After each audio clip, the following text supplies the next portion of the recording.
17th of February 2025. We're at Town Hall, and there's a lot of cops. 1, 2, 3, 4, 5, 6 police horses here. And there's a whole absolute whole row of cops up here. And this is the the new protest laws put on by the New South Wales Council for Civil Liberties. And it's kicking off in 5 minutes, and it looks again to be like more cops than protesters. And the only flag I can see are Palestinian flags so far. So I was gonna, in my spiel, I was going to kind of mention they want to protect certain protests. So look at the cops. There's just a whole freaking line of them, and they go. And there's more. There's of course it's the socialists are here. Fucking cops. There's heaps and heaps and heaps and heaps of cops. Heaps. Oh, there's a Palestinian dude and the main cop. And there's fucking heaps. It just goes on and on and on. There is definitely more, at this stage, there's more coppers than protesters. So they must be marching because they've got the police forces here. I think I just said that. Yeah, let's have a look and see what goes on. But the cops are kind of cordoning them in today. And this guy here with half a beard, he seems to be the new cop on the beat. He's at every protest now. That's a union. He's a union guy that said everything too. And you've got the knitting nanas are here. The socialist, what are these? The socialist alternative, where they're introducing Marxism. The red flag, rag. What's this? I guess it says Israel is a terrorist state. Socialist alternative. Defend the right to protest. This guy, but Free Palestine badge as well. Free Palestine, Israel's genocide now. Socialist alliance. It's all the socialists, so it's the right to protest and Palestinian flags. That's all you'll see. You won't, it's a really unusual sort of thing. I know Australian religious response to climate change, the ARRCC. So they're here as well. Haven't seen those guys before. She's a knitting nana. And there's more cops at the back here, so they kind of kettled, if that's the word, kettled them in at the front and the back. But there's F all here. There's more, like I said, more cops than protesters. This is the usual guy. He films for the socialist group, the Green Left, I think. Protest is a human right, but the protesting that they put on, it's always will be. ACAB, she has a little sticker which means all cops are bastards. they love that. Again, socialists. We're coming back now. There's nothing else to see. This bike belongs to the usual suspect that said everything. Amnesty International, that's someone different. There's a guy here got a communist shirt on with a hammer and sickle. This is the usual dude from the Palestinian rallies, and the other old dude from the Palestinian rallies. He's always here. These at everything, anything left leaning. These guys are at. Yeah, fuck the cops. It's just these communist guys are at everything too. And cops, yeah, it's an amazing number of police. So I don't know what they're expecting, and there's a little bit of mainstream media. There's a dude here with a camera. There's a big camera. He's obviously either Channel 7, Channel 9. More cops having a chat, working out what's going to be going on. This woman, what's her sign say? Cat scratch a cactus. Not sure what all that means. We are the people. This woman's got. The cops are just marching off down the other end to make sure it stays under control. It's just insane. Anyway, well, that's a long intro for my usual ones. The police horses are at the back there. More cops in the cars waiting. More cars. More cops sitting in the cars. Cops everywhere, and a handful of protesters, and all left-leaning protesters, mask wearing. This person is in their pink cardigan and green trousers and a mask and green hat and headset and everything else, and it's whatever they are is what they are. Socialists again. Yeah, all right, well that's it. We'll wait and see if there's any speeches. Like I said, this guy seems to be the big boss cop on the beat. He's been at every single protest I've been to lately. There might be one. Oh yeah, the lady that he's talking to now is the one above him. I'm assuming she's the boss. She's the boss cop. Yes, again, the socialist guy that shoots for the socialist rags. And that's it. All right, let's wait and see. We've got one more run past the knitting nanas. I mean, the Sydney City Council it's bike lanes. It's we pride ourselves on being connected with our residents. Blah blah blah. We got a 2030 to 2050 vision, and the cops are guarding all this. Libraries, green, global connected. Someone's rubbed that out. It's all, yeah, we're gonna have wind farms as far as the eye can see, and people put stickers and shit on it, and then they peel it off. Sydney City Council, it's a fucking joke. If they don't have a freaking trans flag up there, they have a Ukrainian flag, or they have whatever. There's Josh from the Palestinian Action Group. He's here. Oh, so they must be down here. This is where the microphone is. Yeah, sorry, this is one way. Probably, I've been trying to ease off. There's a few more mainstream media types. The big boss cop again. There's the speaker. So I don't know why they're so. Maybe they are. Maybe this is a good sign that the protest laws are getting a little bit harsh. But like I said, it's all the left. It's only the left. Everyone seems to be excited about this Australian religious response to climate change, people. So yeah. All right, let's pause and we'll wait till the speeches start and see what's happening. The cops, what are they doing? Well, maybe something. Everyone's kind of looking and seeing what's happening, but it doesn't really seem to do much. It seems all pretty okay at this stage. We'll see. There's a guy with the "Fuck Israel" sign as well. Maybe the cops are going to have a go at him. He's got this. Oh no, maybe not. Maybe just walking past. But he's got his "Fuck Israel" quite prominently displayed. The cops just walk past. They're going down to these other ones that are. Oh, there's more cops down the back. They're everywhere. There's cops on bikes, cops on horses, and it's like it should have kicked off by now. I think they just went and they're not going to do anything. No, they're just wandering. They're just wandering around. So yeah, guy's quite happily got his "Fuck Israel" sign up on display. No one seems to care, and no one's doing anything about it. And they've got the red, which is the red inverted triangle, which is a Palestinian thing. I'm not quite sure. Haven't been able to keep up with it all. All right, let's wait and see what happens. There's not many more coming, and we've gone past kickoff time now. We shall wait and see. Jail climate wreckers, not nanas. So the nanas, I don't know if the nanas are being any jailed. I don't think so. I haven't heard about it, but I'm sure they are. And Palestine will be free. What other signage is there? Not much else. That was a little sneaky video of someone, but that's okay. Yeah, all right. I'll stop blabbering and we'll wait for the speeches, if there are any. It's kicking off. It's very faint. You can't even hear it. So I'm not sure who this guy is. We missed the introduction. I think while we're waiting to get started, let's start with a few chants. Oh, here we go. What do we do when our rights are under attack? Stand up, fight back! What do we do when our rights are under attack? Stand up, fight back! What do we do when our rights are under attack? Stand up, fight back! That's it, people, that's it. I like this one as well. Show me what a democracy looks like. Have you heard this one? When I call that out, this is what a democracy looks like.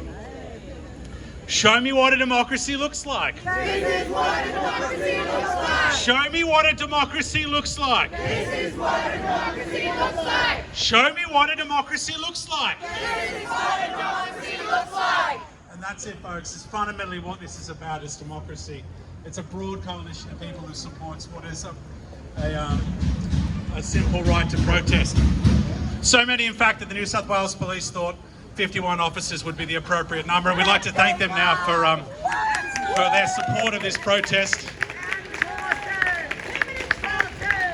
Keeping us safe, worried about the numbers, they stacked the branch. Thanks to that New South Wales Police, we appreciate it.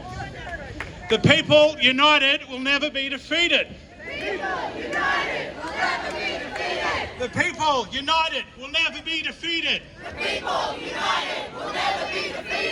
The people united will never be defeated. The people united will never be defeated. What do we do when our rights are under attack? Stand up, fight back! What do we do when our rights are under attack? Stand up, fight back! That's it. For those who have just joined, my name is Tim Roberts. I'm the President of the New South Wales Council for Civil Liberties, and we have a broad amount of speakers tonight to hear from that can speak to the broad breadth of this protest. But to put it simply, Min's government has introduced laws into the House of Parliament that mean an assembly like this one will be illegal. Because despite the fact that to my right we have a civic centre that has been the foundation for protests for decades and decades and decades since it's been built, because of the presence of the religious institution across the road, this assembly would be outlawed. The mere fact of impeding people from entering or exiting a place of worship would be deemed enough by this government for any one of us to be imprisoned for up to 2 years.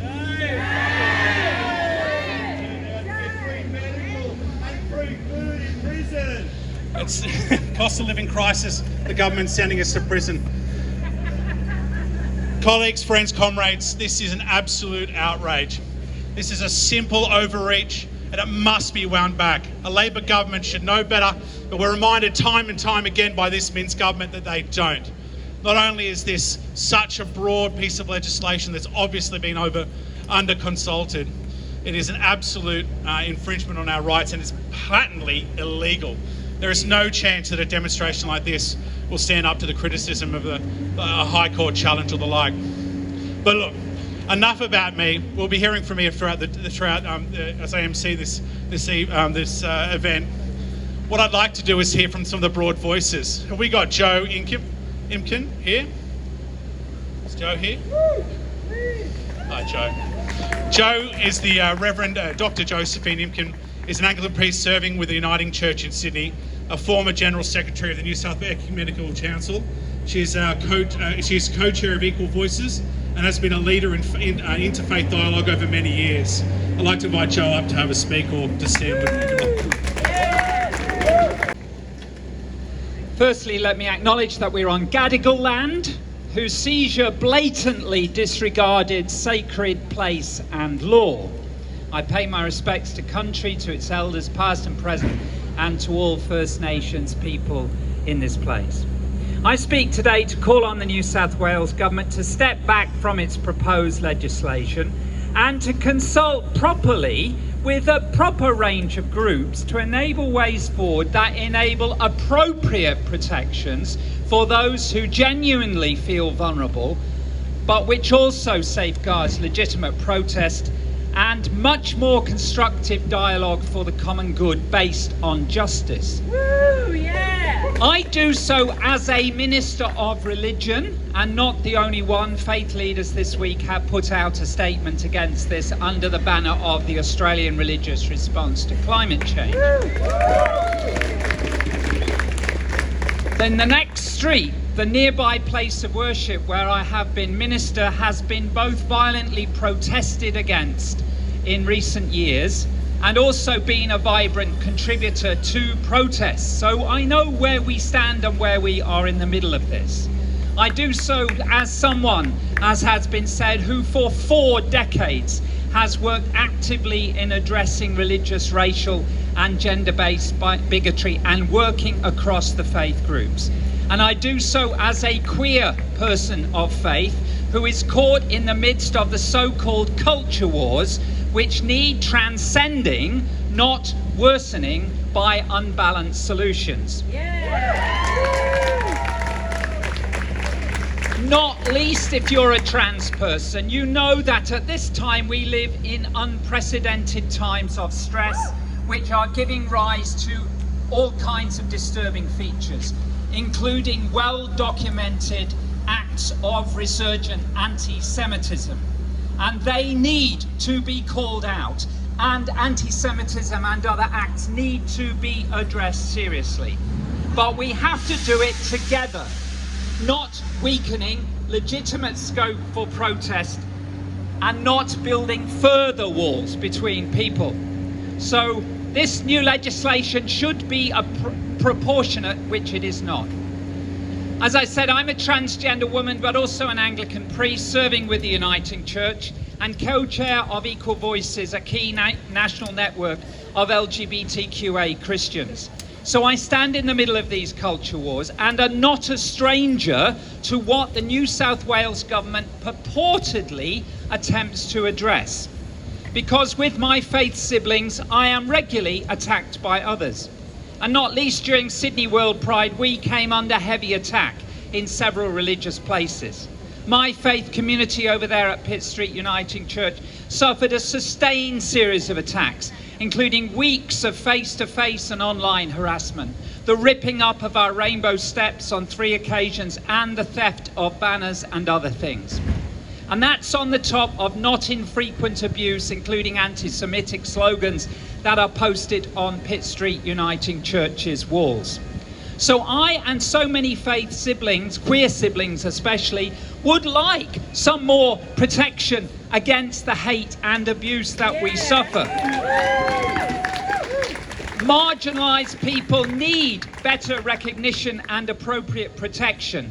But this legislation is not that. At best, it is clumsy, and at worst, destructive of democratic rights, including the protection of people of faith who are hurt by religion, because it looks in the wrong direction, in my opinion, for solutions.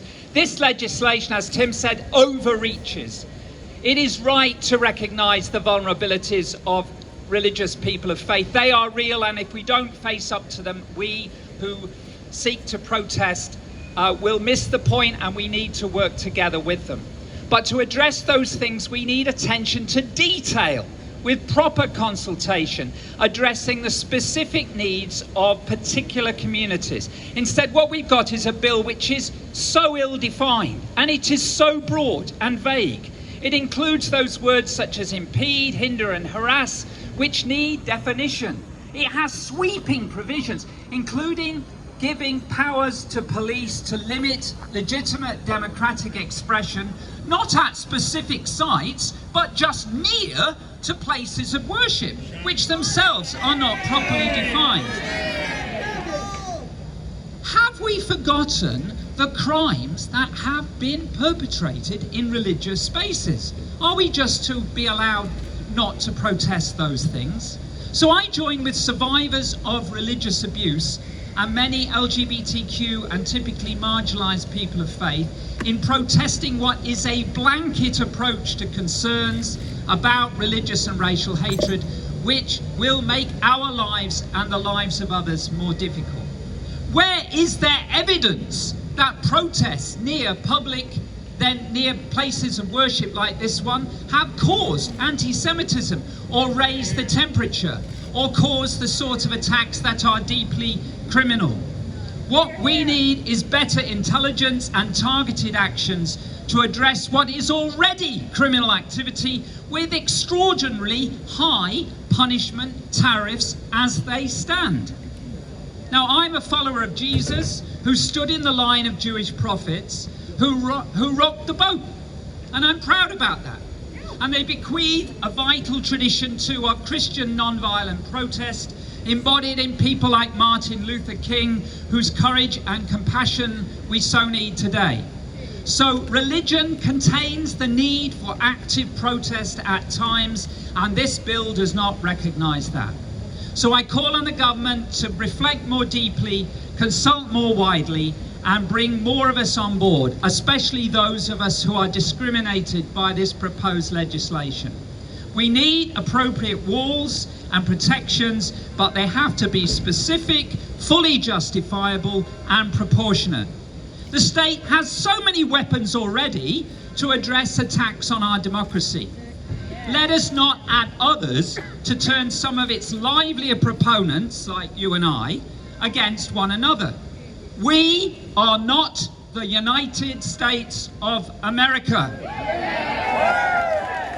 We do not need to work on showing how punitive our politicians and state can be. This is a time for sober reflection, a time for bringing people together, not dividing us. To our state government, I say, don't make the job of our police more difficult. Don't drive fear and anger into difficult spaces, and don't shut key allies and proponents of democracy down, for only together do we make a healthy, safe and flourishing community for all. Thank you. When our rights are under attack? I didn't hear you. What do we do when our rights are under attack? Stand up, fight back! What do we do when our rights are under attack? Stand up, fight back! Tell me, what does democracy look like? This is what democracy looks like! What does democracy look like? This is what democracy looks One more like! time, what does democracy look like? This is what democracy looks like! Here, here. Colleagues, if you want to move around so we can get you in the line of the speaker's eyesight. The next speaker is Alon Ullman from Jews Against the Occupation. Alon is a member of Jews Against the Occupation 48. He is an academic and former public servant. He was born and raised in Israel. His grandparents fled Germany and Austria when the Nazis took over. His other family members were not so lucky. Alon, would you please come and speak to us? Okay, first I'd like to remind us all that of Australia's own. I'd like to remind us all of Australia's own still unresolved foundational genocide, and to acknowledge the traditional custodians of the land on which we stand, the Gadigal people. And your heroic struggle against racism and the colonial state is an inspiration to us all. This land always was and always will be Aboriginal land.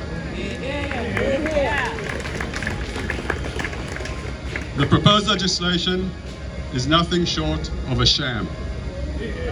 It has nothing to do with curbing hate or anti-Semitism.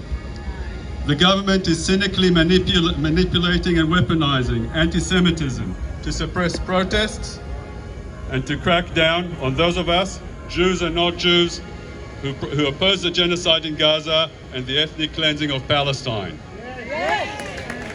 But it will not work. If the government truly cared about curbing anti-Semitism, it would focus on white supremacists and white nationalists. These are the people who are carrying out anti-Semitic and Islamophobic attacks in Sydney today. But the government does not. Why? Because the government does not care about anti-Semitism. Instead, they want to whip up a moral panic and hysteria to keep us distracted and to shut us up. And if the government truly cared about curbing hate, it would crack down on Islamophobia. But instead, it drives it. They keep vilifying Muslims, humiliating Arabs, as they try to erase Palestinians and Palestinian identity from our public spaces. They try to ban the Palestinian kafiyya and crack down on any expression of solidarity with Palestinians in Gaza, in the West Bank, or in 1948 Palestine. The message is loud and clear. If you are Arab, if you are Palestinian, you are the problem. You are evil. You don't belong here. You don't matter. Israel can massacre you and your family, and we don't care. That's the message. And then the government has the audacity to tell us that they're doing all this on behalf of the Jews, to protect Jews. Bullshit. And what exactly are they trying to achieve with this government? Really? Why are they working so hard to pit Arabs against Jews?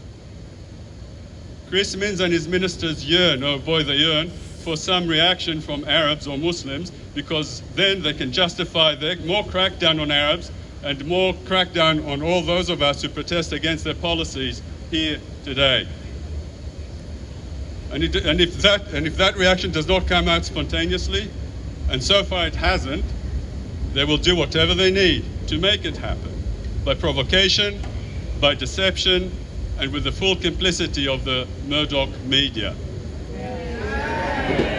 And truly, they don't care if their tactics do come back to hurt Jews or anybody else in the community.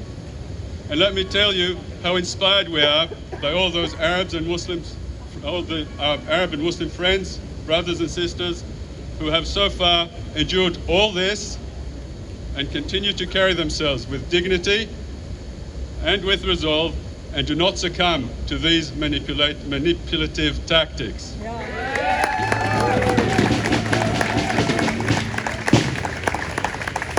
These divisive tactics come as no surprise from a government that has cynically surrendered its policies to the Zionist lobby. This kind of manipulation of anti-Semitism blended with Islamophobia and anti-Arab sentiment is taken straight out of the Zionist playbook. The Zionist infatuation with anti-Semitism goes back more than a century. Anti-Semitism is an integral part of the Zionist business model. Get anti-Semites to kick Jews out of the countries to the Jewish state, the Zionists get to eliminate any opposition within the Jewish world, and the Zionist state gets to deploy these Jews, whether they like it or not, to make up the numbers in their ethnically polluted and, in the chemically polluted and ethnically cleansed state. Shame. In the words of Theodor Herzl, the syphilitic Austro-Hungarian founder of political Zionism, the anti-Semites will become our most dependable friends, the anti-Semitic countries, our allies. Shame. And when both Zionists and white supremacists come to share a common hatred of Arabs and Muslims, this dependable friendship becomes a hot and steamy romance, a love affair that is grotesque, perverse, and obscene. Look at America. When co-president Musk throws not one, but two Sieg Heils at the inauguration speech, the Zionist Anti-Defamation League springs within minutes to defend him. It is the same defamation league that tells us that the Palestinian kafir is the equivalent of a Nazi swastika. And take the Likud party, Israel's ruling party, which has recently had the honor of being the first non-EU party to be invited as observer to Patriots EU, a network of fascist and seller Nazi parties in Europe that was started by Viktor Orban. Yes, Viktor Orban, Netanyahu's bestie, who still complains about Jewish bankers, Jewish conspiracies, gypsies, sexual minorities, and others. And these Zionists get to schmooze there with all sorts of crypto-Nazis and open Nazis, like those from the Freedom Party of Austria and others. How right was Yeshayahu Leibovich, Israel's foremost religious public intellectual, when he described the Zionist ethno-state fanatics as Judeo-Nazis? Those were his words, Judeo-Nazis. And look what they're doing to our public arena here in Australia today. They, along with the politicians of influence, threaten, attack, and intimidate anybody who dares expose them for what they are. How disgraceful was the pile-up of politicians, Murdoch media, and their lackeys on such courageous, outspoken intellectuals as Sarah Schwartz of the Jewish Council of Australia or Dr. Randa Abdel Fattah from Macquarie University. And only a few days ago, Zionist leader Jeremy Liebler went as far as to call on us to make Macquarie University campus unsafe for Dr. Randa Abdel Fattah, without this call getting as much as a pipsqueak of criticism from our government. If Chris Minns were concerned about hate and anti-Semitism in the community, he would crack down on Nazis and white supremacists, he would rein in the Zionists, he would not vilify Arabs, and he would not claim to do so for Jews. Instead, he offers more hate, more racism, and a crackdown on civil liberties. It will not work. We non-Zionist Jews will continue to fight against anti-Semitism and its weaponization. We non-Zionist Jews will continue to stand in solidarity with our Arab and Muslim brothers and sisters.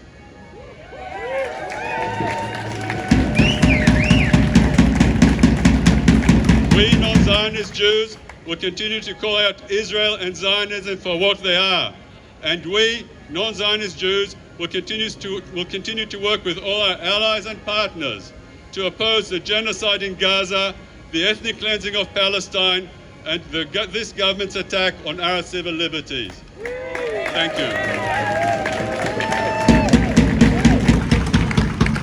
The people unite! The people be defeated. The people, united, will never be defeated. United, will never be defeated. Thank you. Thank you, Alon. Joe has already mentioned the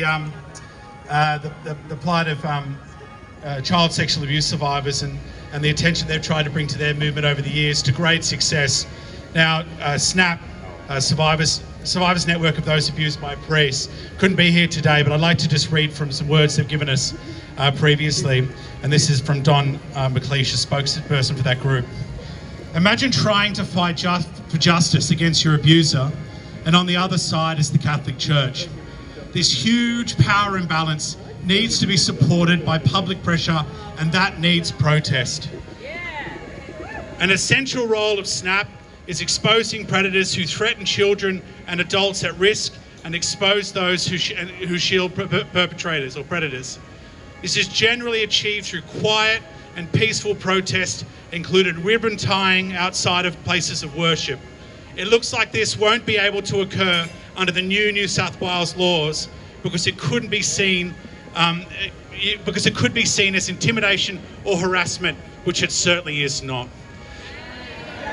It's a disgrace, but Don's absolutely right.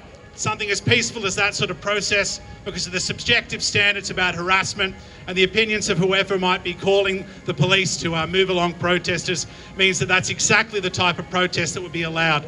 A protest movement that has given us such insight into some horrific things that have occurred in our community would be denied to us. We don't know what we don't know for the future about what religious institutions might need to protest.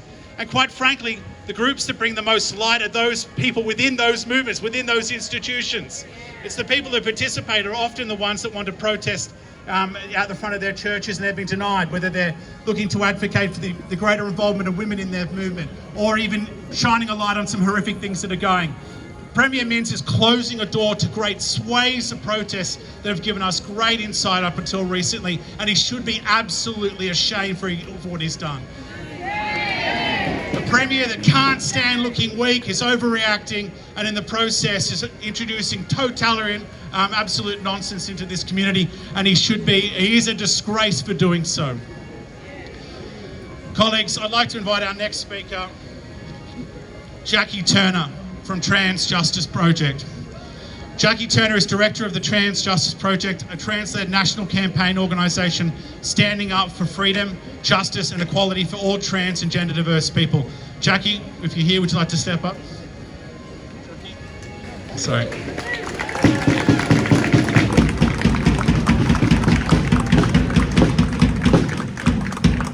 Power to build a good life, to be able to have freedom and to be able to participate in this democracy. I'm sure, like many of you, I am watching what is happening in the US with a renewed appreciation for how fragile democracy is and how important it is to fight for it. These laws aren't the first laws like this in the country. We know that there have been laws like this targeting specific movements over the last few years, right? There's many people here from the climate movement who have also faced really punitive laws specifically targeting the tactics that they choose to use to fight for the safety and future of our planet. We need to understand that attacks on anyone's right to express themselves and stand up for what they believe in is an attack on all of us. This is something that all of us have to band together around and fight for, because what touches one of us touches all of us.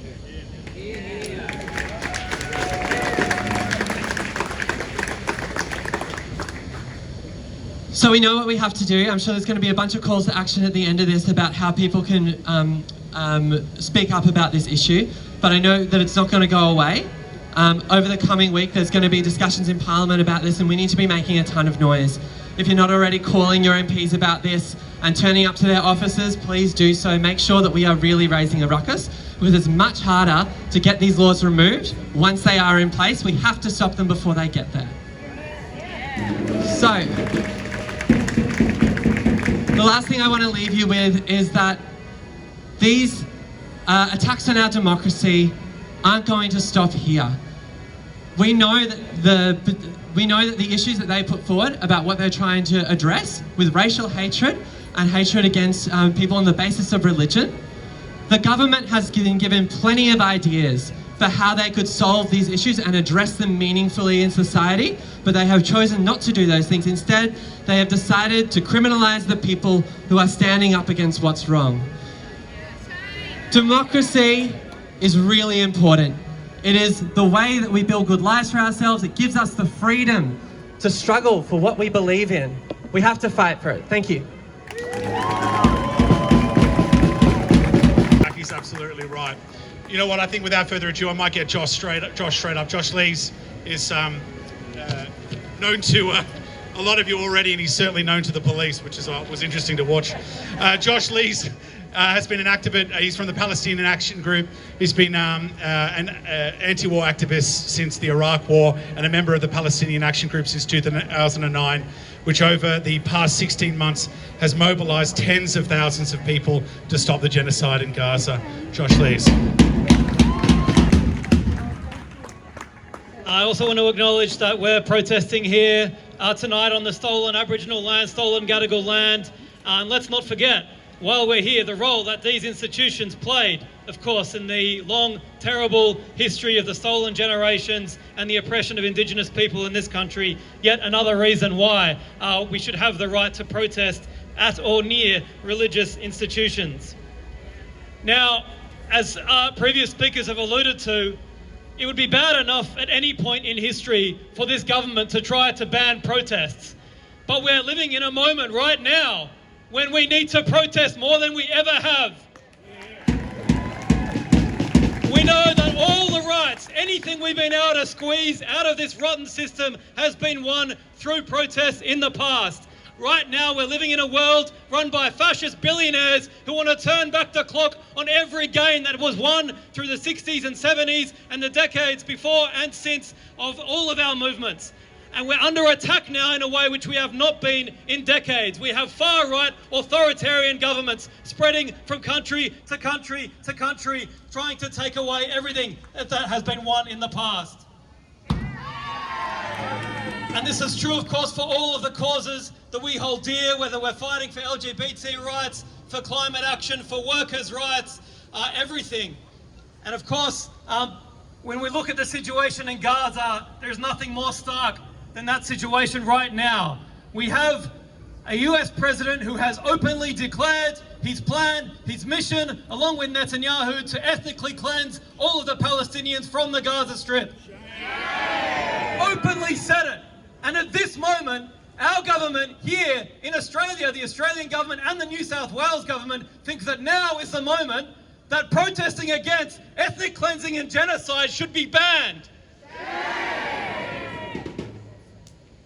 On top of that, of course, we have to point out the fact that it is Labor governments at a federal and state level leading the charge to rip up our right to protest here. They're the ones in government doing it. Those politicians who owe their positions in those places, who owe their very cushy salaries and lives to the workers' movement in this country, a workers' movement which, as I said, depends on protest and strike and their basic rights to take industrial action. Those people now sit in that parliament trying to rip away all the rights of the people that put them in those rotten places. And while I'm at it, we know that there has been, significant opposition within the Labor caucus here to Min's plans, but we call on those Labor politicians to don't just say it behind closed doors. You need to cross the floor in the parliament, stand up and be counted. That is a way we can actually create a crisis for this government and to help build our movements here to stop these rotten laws in their tracks.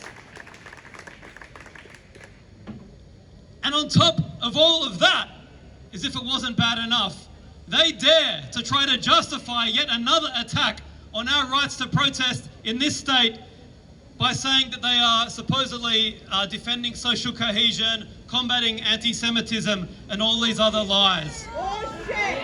There is absolutely nothing, not a single thing linking this recent terrible spate of anti-Semitic graffiti and so on to a protest movement. There is not a single thing they can try to find to link these two things together. And on top of all of that, and Ilan pointed this out already, but we've got to say, you know, the record of our political and media establishment is utterly appalling. It's nearly a month since Elon Musk stood up and did 2 Nazi salutes at Trump's inauguration celebration. It's 2 weeks since Trump declared his plan to ethnically cleanse Gaza. It's 2 days since Vice President J.D. Vance made a speech calling on the far right to take power across Europe. It's calling for the AfD, a neo-fascist party in Germany, to be brought into power in Germany. And yet, the political and media establishment in this country, their response to all of that has been silence. Some of them are openly supporting it. And of course, our government is busy licking the boots of Donald Trump. Licking his boots, but also handing over $800 million to the US administration as part of their rotten AUKUS deal to build nuclear submarines. So you have a far-right administration, the most hateful far-right administration we've seen in the United States, perhaps ever, and our government's response is to give them $800 million. Now, I hate to ever paraphrase Julia Gillard, but I have to say, we will not be lectured about hate speech and social cohesion and racism by these people. Our record in fighting against racism is absolutely spotless. We stand for a world of equality on every front, racial equality, economic equality, and everything else. And here we have a bunch of politicians and media outlets trying to denounce us, trying to justify more attacks on our rights while they suck up to neo-Nazi billionaires. Well, we're not going to stop protesting. A lot of us have been protesting for a long time, and we're going to need to keep protesting, as I said, more than ever. The Palestine Action Group has our next major protest planned for Sunday, the 2nd of March. That's going to be a critical time. It falls at the end of the first phase of this so-called ceasefire that's been declared. We know the whole ceasefire is a joke now. Trump's already ripped it up. Netanyahu's already celebrating, rubbing his hands together to carry on the ethnic cleansing of the people of Gaza. And Israel's already been breaching the ceasefire every single day. They're not letting in aid. They're not allowing people to rebuild. They continue to kill and murder people. And by the way, they continue to occupy southern Lebanon. So we need to be out there Sunday the 2nd of March, and for all of the causes that we're part of, we need to be bold and we need to defy these laws. We know the best way to win the right to protest, is to defy them, and if we need to, that's what we will do in the coming months and years ahead. So I'll leave it there with the chant that Tim's been doing. Show me what democracy looks like! Show me what democracy looks like! Show me what democracy looks like! And show me what hypocrisy looks like! There you go. Thank you. Thank you, Josh. Well, Josh has already said these laws are bad for workers and the union movement, but don't hear it from me. I'm going to invite Paul Keating up from the MUA to tell us about it. If you would like to welcome Paul, please. Firstly, on behalf of the Maritime Union Sydney branch, we send our solidarity to each and every one of you and all our communities and all its diversity. We stand against these laws. We stand against the authoritarian nature of the rise of right-wing politics. We stand against Chris Minns. He does not reflect the interest of our communities or the rights of our democratic freedoms. And the MUA stands strong in that opposition to this government and any politician in this parliament and federally and around the country that oppose the right to our democratic freedoms and right to assembly and freedom of association. You see, these laws were supported by the political establishment that rule. We have two ruling political parties, but one ideology. And we see the growing nature of the politics over the last 25 years, especially shifting further to the right. Normalising the hateful, ideology on, blaming people in our communities, our migrants, our refugees, and anyone that opposes the political establishment. The laws came in place now under the previous Liberal government because climate activists and environmentalists stood up, defended our interest in the future for people not just here but across the world. These laws that have come in place now give the powers of the police even further power to decide whether we can protest or not. It's a law that's come in place to stop protest. And in the time, as the speakers before outlined, the rise of hateful speech, the rise of fascism and white supremacy will still be on the rise. These laws don't change that. These laws allow for the police to put us in prison, to decide who is arrested and who isn't. These are the laws that are designed to intimidate.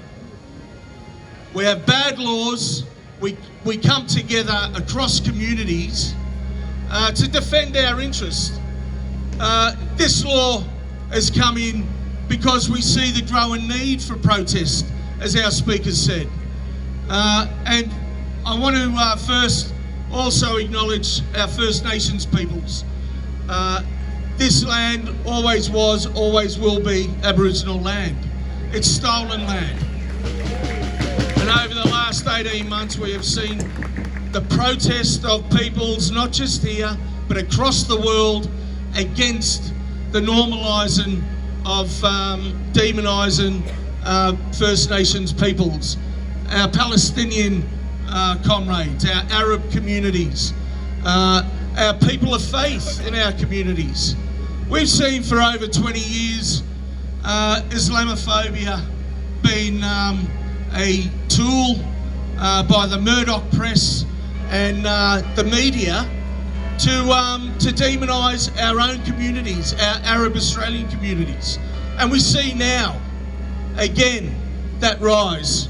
And these laws do nothing to change the white supremacists, the fascists, the nationalists that are getting out on the streets, that are dividing our communities.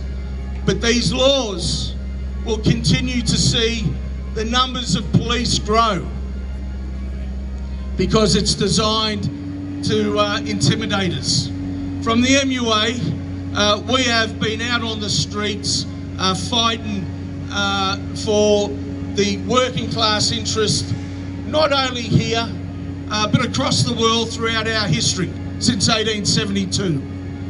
Whether it's been, in the streets for peace and against war, for First Nations justice, for gay and lesbian rights, we have been there with our community, standing in solidarity against apartheid, South Africa, acting in solidarity.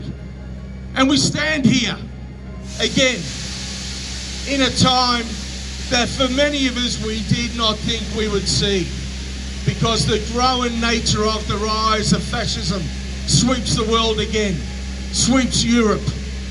And we know there's only a short period of time from when it goes from the white supremacists in the streets to taking power and the murderous regime of hatred that falls upon the people of the world. We know that we've got to stand and fight.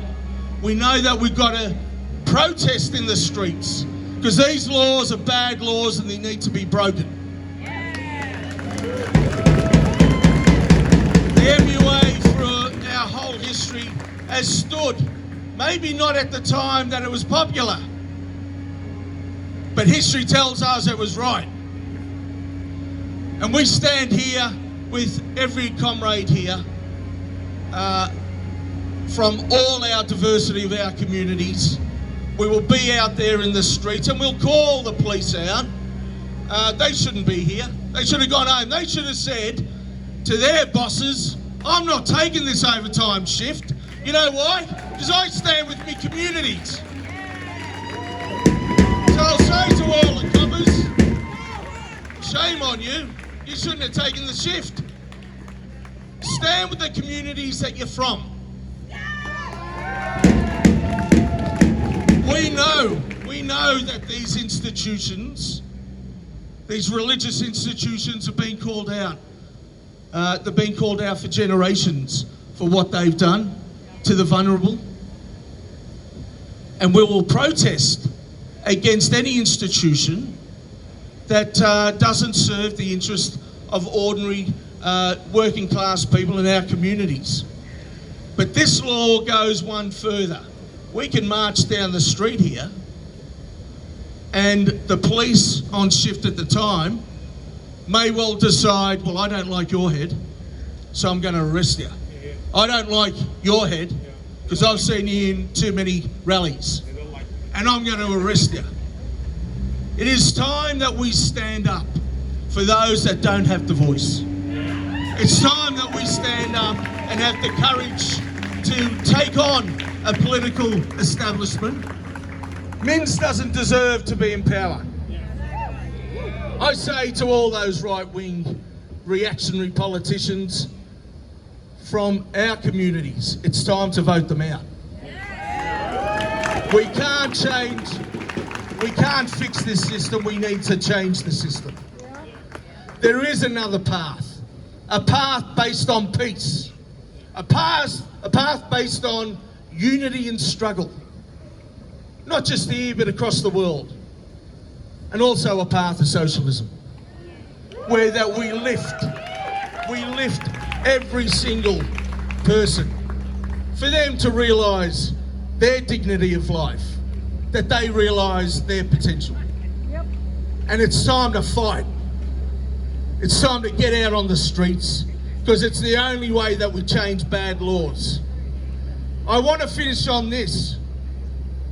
In this state, if you want to protest, the police have this Form 1.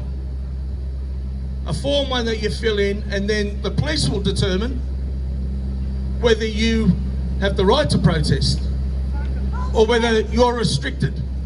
I can say from the MUA Sydney branch, we haven't put in a Form 1 for over 10 years. It infringes on our right to democratic protest and freedoms.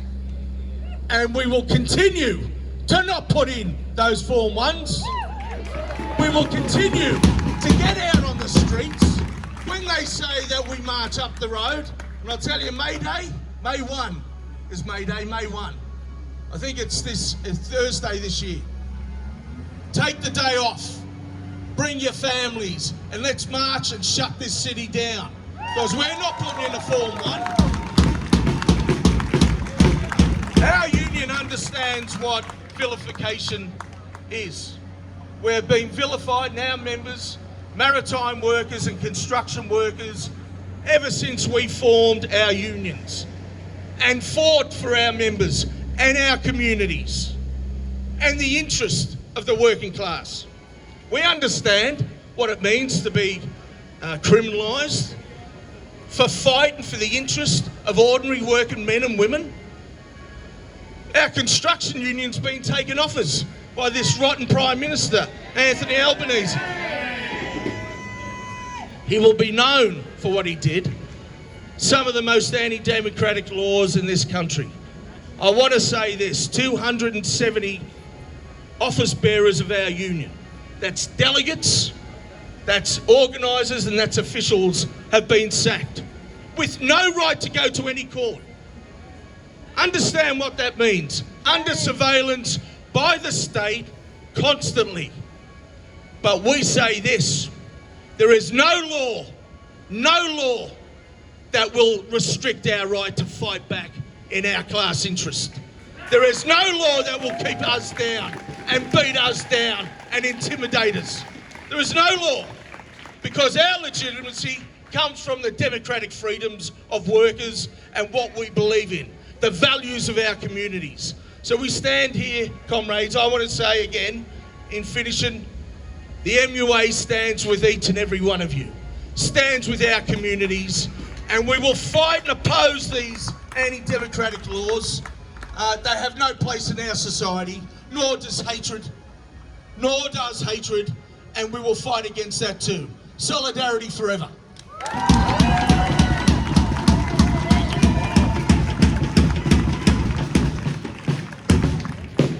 What do we do when our protest rights are under attack? What do we do when our protest rights are under attack? What do we do when our protest rights are under attack? All right, we've got one more speaker tonight before those call to actions at the end here. Nana Yuri, Knitting Nanas. The Knitting Nanas brought constitutional challenge to the 2022 anti-protest laws, successfully challenging part of the laws as invalid in the Supreme Court. Thank you, Nana Yuri. Thank you, everyone. And I'd like to acknowledge that we're meeting today on Gadigal country and pay my respects to elders past, present and emerging. Look, I'm holding up a newspaper here. You might be able to see it. The headline, Nana arrested. It's from the newspaper, the Nambucca Valley News of the area, and the Nana in question is Chris Deegan from Coffs Harbour. Chris is 75. She was arrested for locking onto Forestry Corporation tree cutting machine, which was about to start work in a koala corridor near Bowraville, part of the Great Koala, the proposed Great Koala National Park, which the Minns government promised it would establish at the last election, and we're still waiting. Chris's case is still before the courts, but if these new laws are passed, there could be a lot more headlines like this one. I've just returned from Coffs, where Chris and other nanas have been protesting outside Forestry Corporation New South Wales every Friday for the last 2 years. In January, nanas were joined there by forest action groups from surrounding towns like Taree and Bellingen. Around a dozen neighbours from neighbouring districts were able to hear the latest from citizen scientists and activists on the effects of continuing logging in old growth forests on koala populations. Graham Douglas from the National Parks Association told us the future of the Great Koala National Park was on the edge of a precipice. More than 7,000 hectares have been logged in the planned park area since Chris Minns won the 2023 election.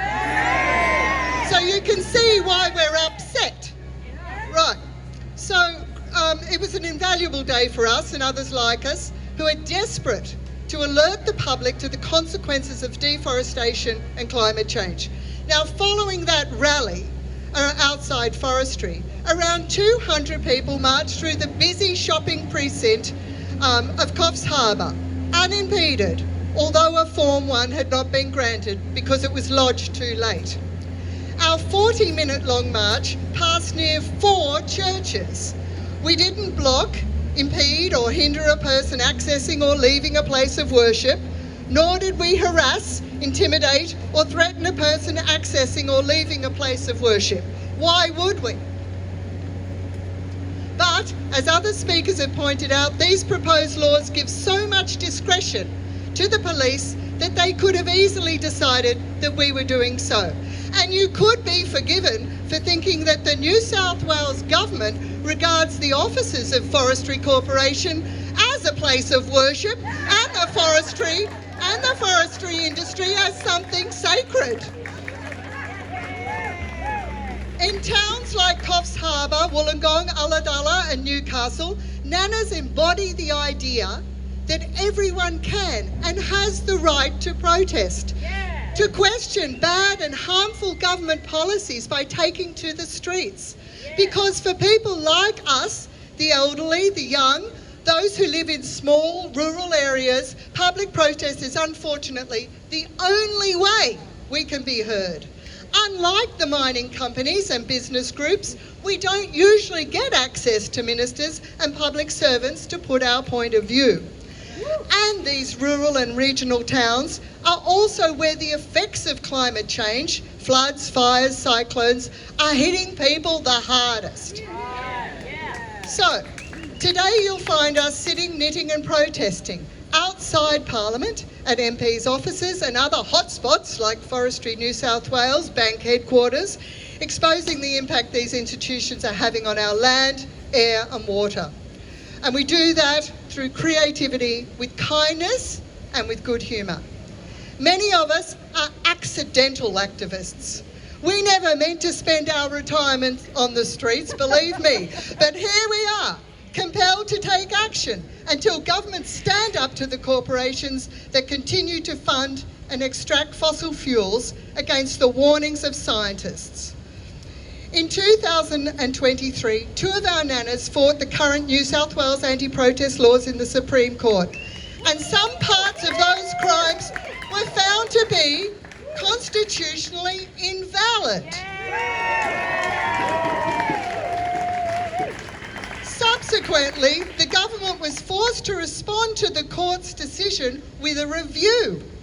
One of the recommendations of that Attorney General review was that the government set up a working party to consider regulation of protest activities outside the scope of the review because of the number of complaints about the anti-protest laws. As far as we know, that has yet to occur, and yet here we are again with another move by the New South Wales government to further restrict our rights to peaceful protest. In other words, we nanas take this attempt to restrict our work on the streets personally. Yesterday, I watched a documentary called The White House Effect, a painstaking expose of how ExxonMobil and other fossil fuel companies used every trick in the book, lobbying, disinformation and outright lies to prevent successive American governments taking action on climate change. What it made clear was that all of us are in the end game now. The coal, oil and gas industries know their days are numbered. They're fighting harder than ever. But so is the climate movement. As climate scientist Stephen Schneider says at the end of the film, we are on the edge of a generational cultural change in relation to climate. Now, for that generational cultural change to happen, we need to keep protesting. And nanas will be in the forefront. These proposed new laws will undermine our ability to do so. They will undermine our struggle for climate action and a livable future for our grandchildren. And we say, we protest.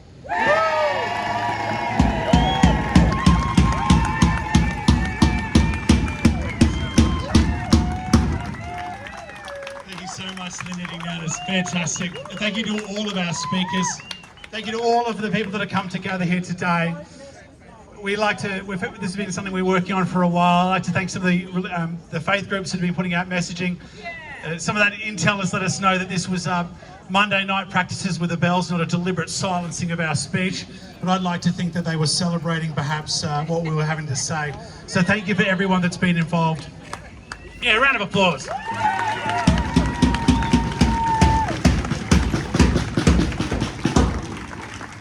So what can you do?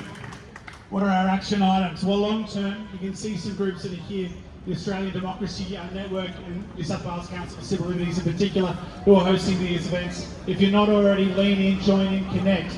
Because what we've seen and what a lot of our speakers have touched on is these laws aren't new. This is a trend we're seeing from this government, and we don't know where they're going to take us. They've told us recently in a media statement that they want to silence some of our speech. These sort of changes are going to continue to come, and we've got to keep vigilant. So lean into the organisations you see around you, lean into the AGN and the New South Wales Council for Civil Liberties. In terms of the medium term, these protest laws will pass imminently. Anastasia for the Australian Democracy Network and I will be handing around some QR codes. Okay, they will take you to a place where you can email your MP. Email your MP now. It's something we need to do in the next day or so because these laws will drop. And they need to know that these are obnoxious to you, they're obnoxious to the people in your community, and that they will pay for this in the next election. That's all they care about, so we'll tell them that. And tell your family and friends what's happening. These rights are taken away in increments and people don't know until it's too late. So tell people what's happening, share the posts and get connected. So that's the long term, the medium term, the short term. What can you do right now? Well, we're going to take a photo right in front of the church here as just a great example of the type of protest that will be limited. So let's please come stand over here so we get a photo. But other than that, thank you. Thank you very much for coming. I think one more thing, the people united will never be defeated. The people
try and stand up there and help.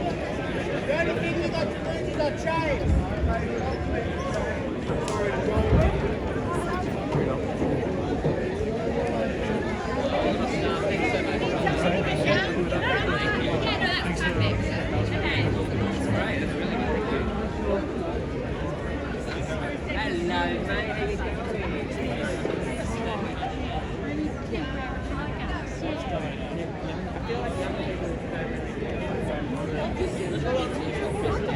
There's a lot of overkill with the cops. There's not even a march. That's it. It's done. So, yeah, that was an insane amount of police overkill. What are they doing? A year ago. Raise it up. Raise it up. Okay.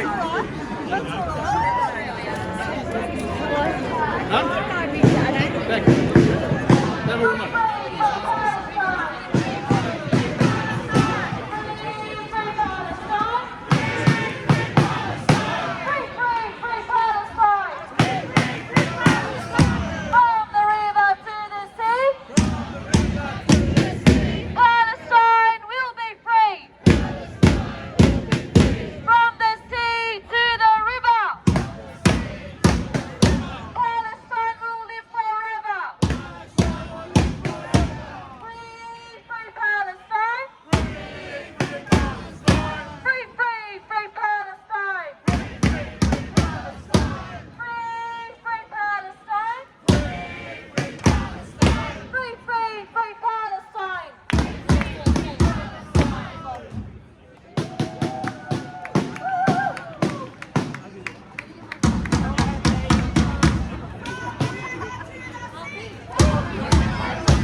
nervous, I'd say.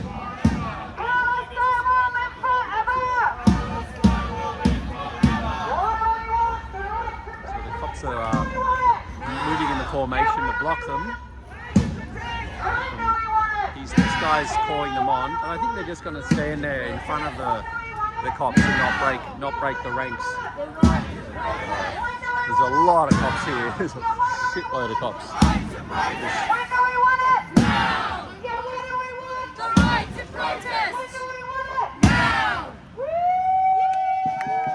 think it was just like kind of a show of what they think is strength.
Horseshit.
a fascist state. The U.S. is a fascist state. The U.S. is a fascist state. The U.S. is a fascist state. Albo is a criminal. Albo is a criminal. Albo is a criminal. Albo is a criminal. Netanyahu, lock him up. Netanyahu, lock him up. Netanyahu, lock him up. Netanyahu, lock him up. Israel kills children. Israel kills children. Israel kills children. Israel kills children. Israel murders children. Israel murders children. Israel murders children. Israel murders children. Israel is a terrorist state. Israel, USA! How many kids did it kill tonight? One, two, three, four. We don't want your bloody war. 1, 2, 3, 4. We don't want your bloody war. Police? Israel is a terrorist state. 5, 6, 7, 8. Israel is a terrorist state. 1, 2, 3, 4. We don't want your bloody war.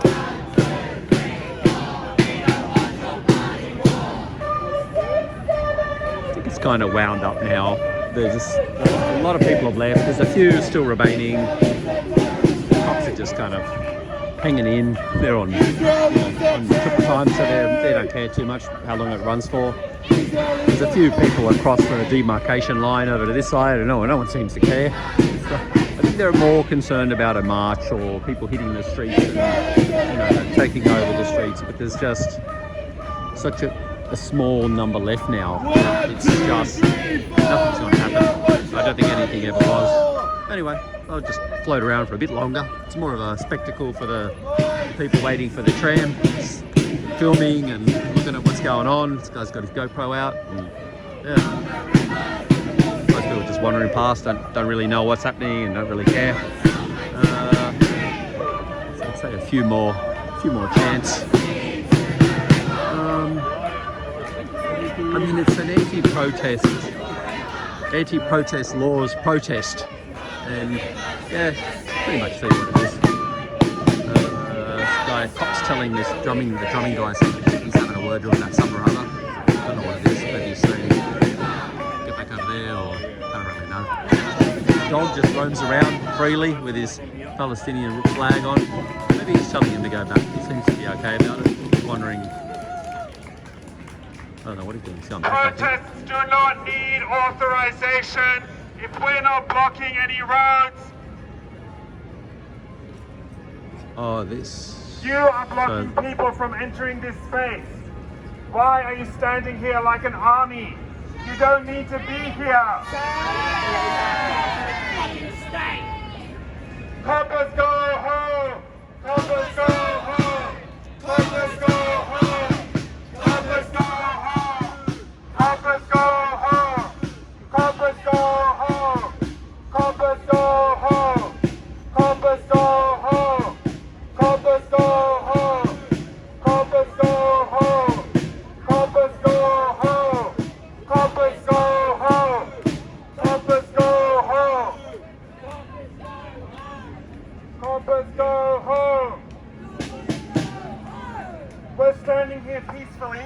This policeman next to me hit my hand because he said it was too close to his face that I saw him with his hand on his pistol.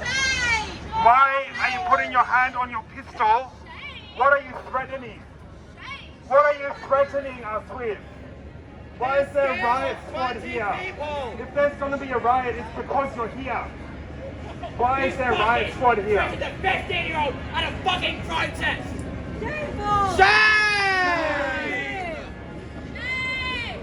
Why are police on horseback? Hey guys, just we need to move a bit there because the workers gonna go out. They finish the work. Oh, it was just the movement was just to let the workers out that were making the noise in the background. They're doing some sort of sanding or something or other. Oh, and then they'll have to move these the bollards. There's probably only one gap between where the bollard is missing. The cops just moved it one or the other. So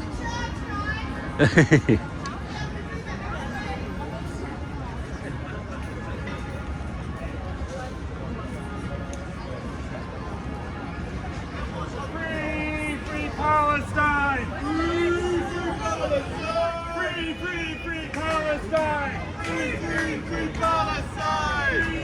Free Palestine! Free Palestine! Free Palestine! This guy in his high vis, he's having a fun day.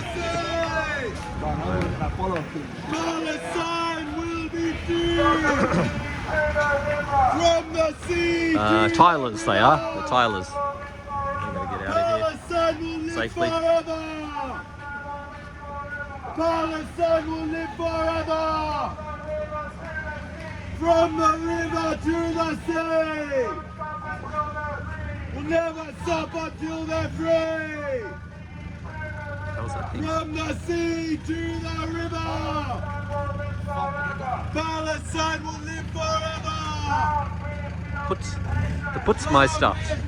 Screed. I must make the, I guess it must make the stuff for the tiling, the concrete stuff. I don't know. Down with the occupation! Up with liberation! Down with occupation! Putting the bollard back, locking it in place. From the river to the sea! Palestine will be free! From the sea to the river! Palestine will live forever! I reckon, just as an aside, the coppers in charge of, you know, dishing out the overtime should let some of them go. Someone said there's 51 earlier. I probably think there's more. They're just having a chit chat now, and you know, there's so few left. There's only this kind of rowdy bunch with their banner and a couple of nanas in the background, and there's the cops. The horses are still there. There's cops up here. There's cops all the way down the back. There's cops everywhere. And what a waste! What a waste of money and resources for these 20 protesters. Anyway, it is what it is. I'm just pretty happy for it to wind up myself, so go home and have a beer, to be honest. But I'll wait a little bit longer. This chick here just keeps taking photos of me for some reason. I don't know what it is, but just constantly every time I look at her, she's taking more photos of me with the you never know what she looks like because she's got a mask on. So she's, yeah. Anyway, let's wait and see for a little bit longer. The poor horses, they just want to go home and have a bit of hay and have a drink, and you know, the cops just want to leave as well. They don't want to be here standing around with their arms crossed doing fuck all. This guy's, I don't know, they're just talking to the cops, but the cops don't really care. They never engage him at all. Yeah. So, don't know. These guys are saying something a second ago, I missed it. Yeah. Kind of over it now. Yeah, the big cop, he just let a couple go. So two police have just wandered off back down to Day Street Police Station. He's having a whisper to these ones now. It's like, yeah, come on guys, you know, you go home. Only got so much overtime budget. We've got to get rid of a few more of yous. Oh, come on, Sarge, can I stay on a bit longer? I need the money. No, head off yous go. So they're off, couple more off, 2 more off now. Sorry, I do my... There's another 2 off. So as far as I can see, it's 4 gone home. Oh, another 2 off. So there's another 2, that's 6. This is Sarge. Sarge will just say, come on guys, off you go. Oh, come on Sarge, just a bit more, a bit longer, a little bit, the extra money. No, we're off as well. These 2 are off as well. That's what's that, 8, 10, that's 10, we're down to 41. Oh, the other lot down here, they're all off as well. So it's like, you know, I think the cops have come to the realization that it's a waste of money. It's the taxpayers' expense. God knows what these guys are on. They're all getting I'm not bagging the cops. I don't want to bag the cops, but they're all getting a 50% pay rise over the next 4 years. 50%, and the nurses are whinging about it, and the train drivers are whining, and all the other unions having a whinge because they're all getting fuck all. You know, they're getting a little bit, but the cops are getting 50% because they can't get the numbers, they can't retain them. But you know, they're the riot squad. What do they call them? ODIN, CMO. I don't know what they are, but they're the riot squad. So they're going as well. They're always dressed a bit differently. The public order and riot squad they are. So they're this. The numbers are. Another couple got off. Another one. No, he's just got to move up. They got to tighten the cordon while the other couple get to go home. Yeah. This is the most dull. This is the most dull protest ever. Even the protests have given up chanting now. It's just like this. Even the smart aleck ones that are mouthing off a bit have given up, and the people they got a microphone or a megaphone. They've given up on that. There's 2 horses have gone. There's 4 horses left. Sorry, this is terrible commentary. Oh, come here, come on, tighten it up, boys. Tighten it up. There could be a break. Tighten up the cordon, boys. Come and tighten it up, and girls. Yeah, right. Just having a chin wag. The remaining crew. This woman's still here with the baby. This guy that got touched apparently got touched in the face or something or other. And there's what's her face from? She's from everything. Oh, I do apologise. They are in the red there. They are from everything. Yeah. I think I'm going to go. I'm going to ask the Sarge if I can go as well and cancel the overtime. All right, that's enough. That's enough chit chat. I just had a very strange interaction with this lady in the background there. I should have filmed it. She just took a photo of me and had a go at me and said, "Are you pro-Palestinian?" I just said, "No, I film all the protests." "What do you mean? So you're not pro-Palestinian?" I said, "No, I just film the protests in Sydney, whatever they may be." And and she had a bit of a go at me, and took a photo, and that was it. So yeah, it is what it is. You get these types of these things. So that's it. Look, other than that, it's all. I mean, nobody says anything anymore. I got harassed after a while. After the 15th Palestinian protest they did. I mean, not that this is not supposed to be a Palestinian protest, but you wouldn't know that it's not. And but I've been left alone. The last few, I haven't really been going, but to a lot of them. But yeah. Anyway, it is what it is.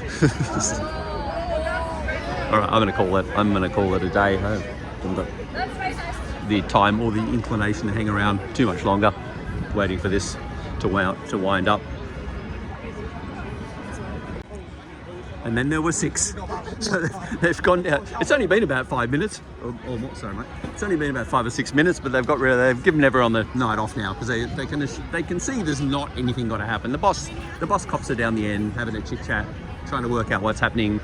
I just got quizzed by another guy just then. The guy in the middle there, the purple shirt and the glasses, and the lady that was taking the photos earlier. So it's a bit of harassment of me. Of no one else, of course, but that's usual with these things now. I'm just, it is what it is. And I tell them, I always tell them, I shoot for City Protest on Telegram. It's just a Telegram channel, and it's open to the public. You're welcome to look at it. It's whatever protests I can get to in Sydney. I just say the same old spiel. All right, that is it. Nothing else is going to happen now, and it's time for a beer.